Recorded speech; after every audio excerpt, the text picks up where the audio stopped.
میرے دوستو، خدا چرچ کے لوگوں اپنے لوگوں کو دنیا کی تقلید کرتے ہوئے سیون کی بیٹیوں کی طرح دیکھنا پسند نہیں کرتا۔ یہ سنجیدہ ہے، سیون چرچ کی علامت تھا۔ یہ یسایہ 3:16 میں لکھا ہے، اور خدا فرماتا ہے چونکہ سیون کی بیٹیاں متکبر ہیں اور گردن کشی اور شوق چشمی سے خرامان ہوتی ہیں اور اپنے پاؤں سے ناز رفتاری کرتی اور گھنگرو بجاتی جاتی ہیں، مردوں کو مشتل کرتے ہوئے۔ خدا نے کہا کہ وہ ان کے سر کے تاج کو کھرنڈ سے مارے گا۔ دیکھیں کہ خداوند کتنا سنجیدی بات کرتا ہے۔ دیکھیں بھائیو، اپنے آپ کو جانچیں، دیکھیں کہ آپ غلط سمت کی طرف جا رہے ہیں۔ خداوند آپ کو برکت دے۔ آپ اس گواہی کو دیکھیں۔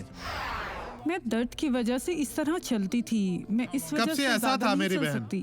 تقریباً تو 2 معمول سال سے چلیں بہن، چلتی جائیں۔ آپ نے دیکھا بھائیو، کل سے یہ بہن ورزش نہیں کر سکے گی، اور دیکھیے لیکن اب یہ سب کچھ کر سکتی ہے۔ اب آپ ورزش کر سکتی ہیں۔ بھاگے میری بہن، بھاگے۔ خداوند تیری شکر، تیری تعریف ہو۔ اب آپ سب کچھ کر سکتی ہیں۔ اب میں آپ کے لیے دعا کرنے واپس آیا ہوں۔ باپ، اگر ہمارے بھائی یا بہنیں گناہ کی طرف جھک رہے ہیں تو انہیں معاف فرما۔ ان لوگوں کو اپنے پاس لا خدا، ان کی حفاظت کر۔ دشمن جو جھوٹ بولتا ہے وہ خوش ہوں گے۔ ہم تبھی خوش ہو سکتے ہیں جب تو ہمارے ساتھ ہے خداوند۔ ان تمام لوگوں کی میں ملامت کرتا ہوں جو بدی میں مبتلا ہیں، اور میں کہتا ہوں آپ بدی چلی جاؤ یسوع کے نام میں، اور آپ کہیں خداوند تیرا شکر، تیری تعریف ہو۔